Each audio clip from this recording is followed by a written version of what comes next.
ఓ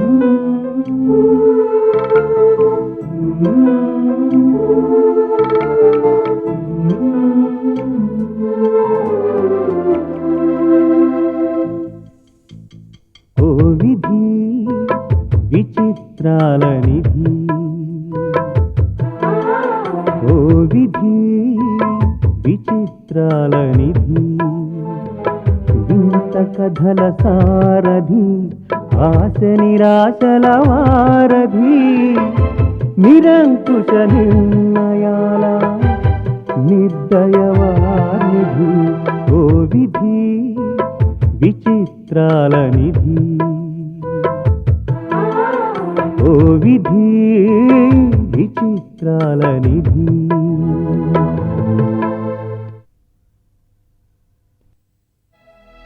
సంధ్య, ఏమైందమ్మా?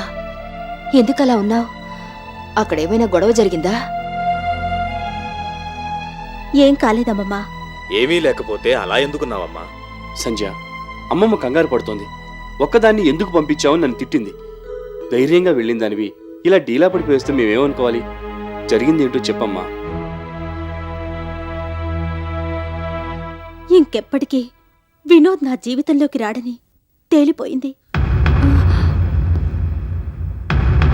సంధ్య, వద్దమ్మా, అలా మాట్లాడద్దు.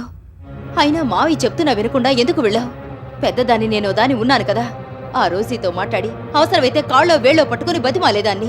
నువ్వెందుకమ్మమ్మా వాళ్ళని బతిమాలడం? వినోద్ని నేను ప్రేమించాను. మీరు వద్దన్నా వినిపించుకోకుండా కావాలని పెళ్లి చేసుకున్నాను. ఇప్పుడిలా జరిగిందంటే దానికి కారణం నేనే. అందుకు తగిన సమాధానం కూడా నేనే చెప్పుకోవాలి. అందుకే వెళ్ళాను. వెళ్ళావు సరేనమ్మా. వాడేమన్నాడు? నీతో రానన్నాడా? రానండవే కాదు, ఇంట్లోంచి పొమ్మన్నాడు. పరిస్థితి అంతవరకు ఎందుకు రానిచ్చావమ్మా? ఏం చేయమంటావమ్మమ్మా? వెళ్ళగానే నువ్వెందుకొచ్చావని మొదలుపెట్టిందా రోజీ. వయసులో పెద్దది గనక తిట్టినా పెద్దగా పట్టించుకునేదాన్ని కాను. కాని అంతటితో ఆగలేదు. నువ్విలాంటి దానివి, నీ అమ్మమ్మ అలాంటిది అని నోటికొచ్చినట్టలా వాగింది. చాలా వరకు ఓపిక పట్టాను. కాని క్యారెక్టర్స్ గురించి నీచంగా మాట్లాడేసరికి కంట్రోల్ చేసుకోలేకపోయాను. తప్పుడు మాటలు మాట్లాడితే మర్యాదగా ఉండదని వార్నింగ్ ఇచ్చొచ్చాను. వార్నింగ్ ఇచ్చి రావడానికి ఇదేమన్నా చిన్నపిల్లలాట అనుకున్నావా? నా గురించి ఎప్పుడు రోజీ నీచంగానే మాట్లాడుతుంది. మాట్లాడితే ఏమైంది? అయినా ఇప్పుడు నువ్వు ఆలోచించాల్సింది నా గురించి కాదు, నీ కాపురం గురించి. నువ్విలా ఎదురు తిరిగి మాట్లాడావని మీ ఇద్దరిని మరింత దూరం చేయడానికి ప్రయత్నిస్తుంది. రోజీ సంగతి తెలిసి కూడా నువ్వెందుకు నోరు పారేసుకున్నావు? ఆవిడంతలా మాట్లాడుతుంటే వినోద్ ఏం చేస్తున్నాడు? వాళ్ళ గ్రానీకి వార్నింగ్ ఇచ్చేసరికి కోపంతో నన్ను చెంప మీద కొట్టి ఇంట్లోంచి పొమ్మన్నాడు. నీ మీద చేసుకున్నాడా? ఎంత ధైర్యం వాడికి! కట్టుకున్న దాన్ని రోడ్డు మీద వదిలేసి అమ్మమ్మ అంటూ ఆ ఇంట్లో చేరడానికి సిగ్గనిపించలేదా ఆ ఈడియట్కి? అంత చేతగాని వాడు పెళ్ళెందుకు చేసుకున్నాడట? పెళ్ళాన్ని బయటికి పొమ్మడానికా? వాడు కొట్టినా పడుండడానికి, ఇష్టం వచ్చినట్టు బిహేవ్ చేస్తుంటే చూస్తూ ఊరుకోవడానికి ఇక్కడెవరు గాజులు తొడిగించుకొని కూర్చోలేదు. ఇప్పుడే వెళ్ళి వాడి సంగతి ఏమిటో తేల్చేస్తాను. దీపక్, ఎంతవరకు జరిగింది చాలు. ఇప్పుడు నువ్వు కూడా వెళ్ళి గొడవ చేస్తే ఆ రోజు మరింత మండిపడుతుంది. వినోద్ని కొట్టినా తిట్టినా ప్రయోజనం లేదు. ఏదోలా నచ్చ చెప్పి మళ్ళీ వాణ్ణి మన దగ్గరికి తెచ్చుకోవాలి. జరిగిందేదో జరిగిపోయింది. నా మీద ఏమాత్రం మీ గౌరవం ఉన్నా ఈ విషయంలో ఎవరూ జోక్యం చేసుకోవద్దు. సమయం వచ్చినప్పుడు ఈ సంగతి నేనే చూసుకుంటాను.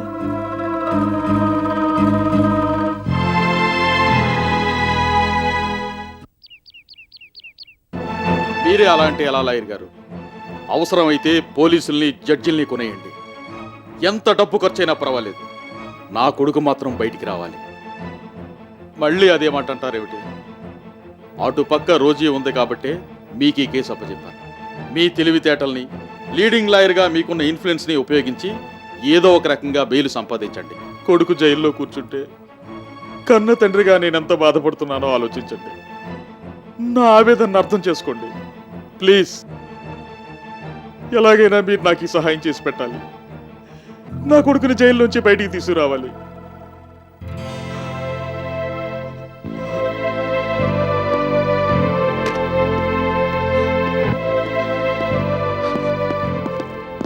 వెళ్ళిన పని ఏమైంది? ఏమీ కాలేదు. ఆ మాట ఎలా అనగలుగుతున్నావు? అది నీ కొడుకు జైల్లో ఉంటే ఇలాగే అనేవాడివా? చేత కాదని చెప్పి చేతులు ముడుచు కూర్చునేవాడివా? నేనేం చేతులు ముడుచుకొని కూర్చోలేదు. నేను చేయాల్సిన ప్రయత్నాలన్నీ చేశాను. నాకు తెలిసిన ఆఫీసర్లని, ఎమ్మెల్యేలని, హైకోర్టు లాయర్లని అందరినీ కలిశాను. ఎంత డబ్బు కావాలన్నా ఇస్తాను, బెయిల్ ఇప్పించమన్నాను. ఎవరు ఒప్పుకోవడం లేదు. మనకు ఆల్రెడీ జైలుకి వెళ్ళొచ్చిన చరిత్ర ఉంది కదా, అందుకని బెయిల్ ఇవ్వడానికి భయపడుతున్నారు. ఆ? అంటే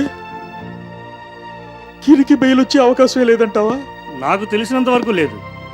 రోజీ హై లెవెల్లో ఇన్ఫ్లుయెన్స్ చేసి మొత్తం ఉన్నదారులన్నీ మూసేసింది. ఏ రకంగానూ బెయిల్ వచ్చే ఛాన్స్ లేకుండా చేసింది. అలాగా.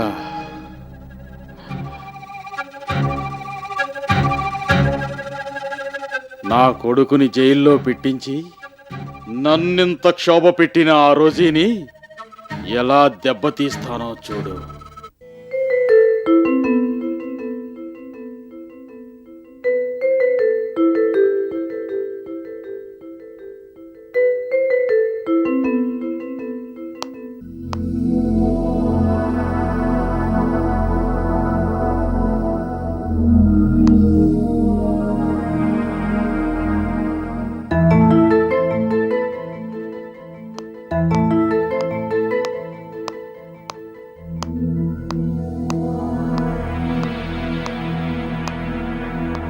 వినోద్, ఏమిటి బాబు అలా ఉన్నావు? ఏమీ లేదు గ్రాని. రాత్రి జరిగిన దాని గురించి ఇంకా ఆలోచిస్తున్నావా? సంధ్యకు నిజంగా నీ మీద ప్రేమే ఉంటే తప్పైపోయింది, క్షమించమని అడిగి కాపురం నిలబెట్టుకునేది. ఇష్టం లేదు కాబట్టి భర్త నా గౌరవం కూడా లేకుండా నోటికొచ్చినట్టల్లా వాగింది. జరిగిన దానికి ఆడదై ఉండి అది బాధపడాలి గాని మగ మహారాజువి నీకెందుకు బాధ? అయినా ఇక్కడుంటే అవే ఆలోచనలు వస్తాయి. అలా క్లబ్కి వెళ్దాం పదా. చేంజ్ ఉంటే మైండ్ ఫ్రెష్ గా ఉంటుంది. కమాన్, గెట్ రెడీ. గ్రాని, మూడేం బాగలేదు, ఎక్కడికి రావాలని లేదు. బాబు వినోద్,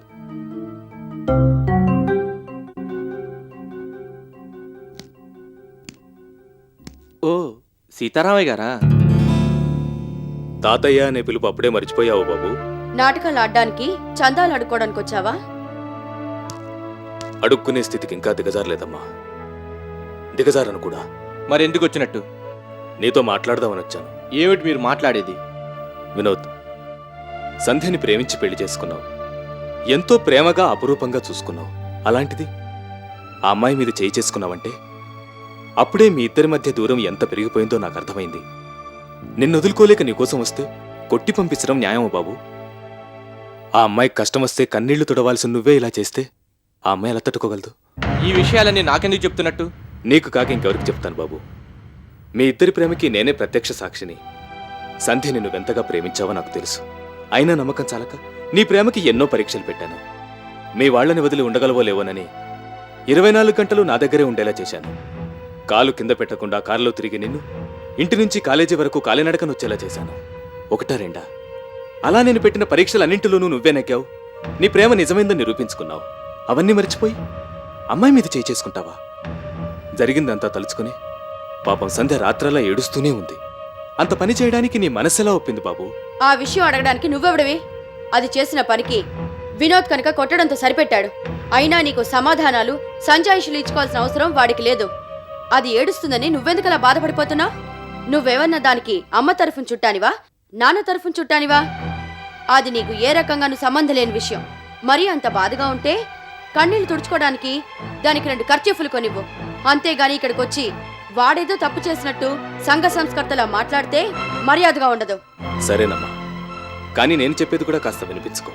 ఆడదానివయ్యుండి మరో ఆడదాని కష్టాన్ని అర్థం చేసుకుని ఏదైనా తప్పు చేస్తే పెద్ద మనసుతో క్షమించి వాళ్ళిద్దరిని కలపడానికి ప్రయత్నించాలి. అంతేకాని నువ్వే ఇలా మాట్లాడితే ఇంకా వాళ్ళ కాపురం ఎలా నిలబడుతుందమ్మా? అవకాశం ఇచ్చాను కదా అని డైలాగులు వల్లించొద్దు. నీతులేమన్నా చెప్పదలుచుకుంటే నీ మనవరాలికి చెప్పు. ఆ పని నువ్వేనా చేయొచ్చు కదమ్మా. ఎంత కాదనుకున్నా సంధ్య వినోద్ భార్య, ఈ ఇంటి కోడలు. ఆ బంధం నిన్నటితోనే తెగిపోయింది. అంత సులభంగా తెగిపోయే బంధం కాదమ్మా అది. అసలు వాళ్ళిద్దరూ గ్రాని చెప్పినా వినిపించుకోకుండా ఇప్పటికే ఎక్కువ మాట్లాడారు. ఇది మా ఫ్యామిలీ అఫైర్. పరాయి వాళ్ళు వచ్చి సలహాలు సూచనలు ఇవ్వాల్సిన అవసరం లేదు. అలాగా బాబు? నేను పరాయి వాణ్ణని ఇన్నాళ్ళకి తెలిసిందా? దగ్గరుండి మీ పెళ్లి జరిపించినప్పుడు నేను పరాయి వాణ్ణని అనిపించలేదా? ఒకప్పుడు మీ అమ్మ మాట కాదని ఉద్యోగం లేక భార్యతో సహా వచ్చి నా ఇంట్లో ఉన్నప్పుడు నేను పరాయి వాణ్ణని అనిపించలేదా? తాతయ్య అని ఎంతో అభిమానంగా పిలిచిన నువ్వే సీతారామయ్య అని పిలిచినప్పుడే పరిస్థితి అర్థమైంది. అయినా ఆశ చావక నీకు నచ్చ చెప్పాలని ప్రయత్నించాను. అది అర్థమైతే ఇంతవరకు ఇక్కడ ఉండరు. ఇప్పటికైనా బయటికి నడిస్తే మంచిది. అలాగే వస్తాను బాబు. మరోసారి రావద్దు.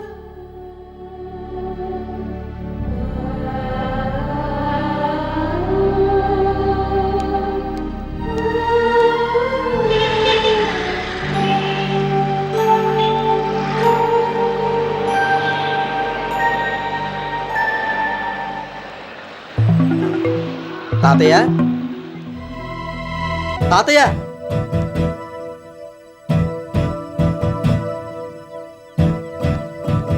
పిలిచినా చూడకుండా వెళ్ళిపోతున్నామే తాతయ్య.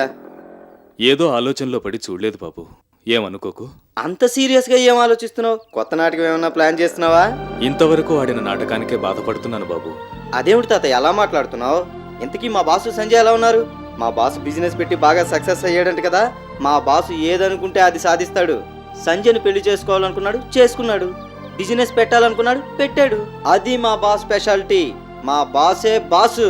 మా బాసుని కలిసి చాలా రోజులైంది. ఇంటి దగ్గర ఎప్పుడుంటాడు? ఓసారి వచ్చి కలవాలి. ఇప్పుడున్న ఇల్లు బాగా లేదనిపించిందేమో. వాళ్ళ అమ్మమ్మగారింటికి వెళ్ళిపోయాడు. ఓహో, సంజయ్ కూడా అక్కడికి వెళ్ళిపోయిందా? వెళ్ళింది బాబు, కానీ వాళ్ళు అక్కడ ఉండనివ్వలేదు. అదేంటి? అసలు ఏం జరిగిందో చెప్పు తాతయ్య. వినోద్ సంధ్యతో గొడవపడి వాళ్ళ అమ్మమ్మగారింటికి వెళ్ళిపోయాడు. సంధ్య కూడా వెళ్ళింది, కానీ బయటికి పొమ్మని కొట్టి మరీ చెప్పి పంపించేశాడు. పాపం ఆ పిల్ల ఏడుస్తూ తిరిగి వచ్చేసింది. ఆ అమ్మాయి కళ్ళల్లో నీళ్లు చూసి తట్టుకోలేకపోయాను. ఈ పాపంలో నాకు భాగం ఉందా అనిపించింది. సొంత తాతయ్యని కాకపోయినా, ఏ రక్త సంబంధం లేకపోయినా తాతయ్య అని సంధ్య పిలిస్తే మురిసిపోయాను. దగ్గరుండి పెళ్లి చేసి అక్షింతలు వేసి ఆశీర్వదించాను. సుఖంగా సంతోషంగా కలిసి ఉంటారని ఆనందపడ్డాను.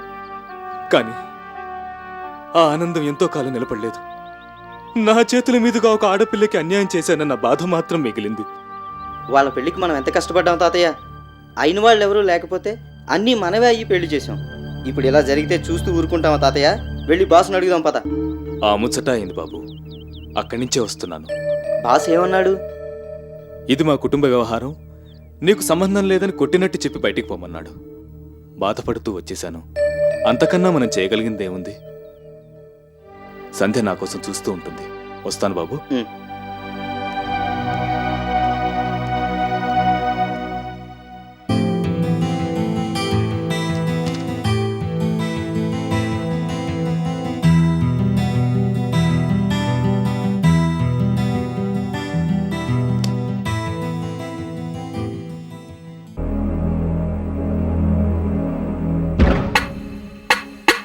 లక్ష్మీదేవా, సరే రమ్మని చెప్పు.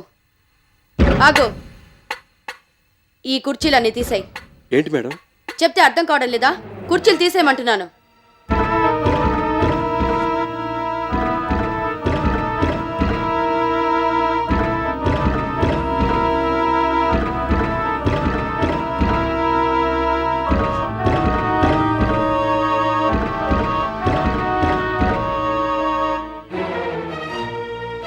ఇప్పుడు పంపించు.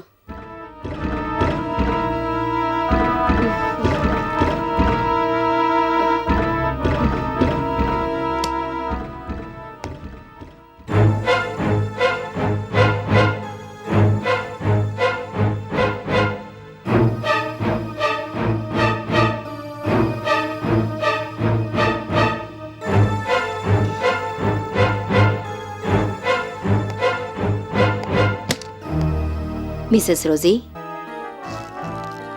ఓ, లక్ష్మీదేవి గారా? కూర్చోడానికి కుర్చీ కూడా లేదే అని ఆశ్చర్యపోతున్నారా? నా ముందు కూర్చునే అర్హత కూడా నీకు లేదని చెప్పడానికే నేనే తీయించేశాను. పర్వాలేదు, నా కాళ్ళ మీద నేను నిలబడ్డం మొదట్నుంచి నాకు అలవాటు. అంతేనా? పెళ్ళైన మగాళ్ళని చేతులు కట్టుకుని నీ ముందు నిలబడేలా చేయడం కూడా నీకు అలవాటేగా?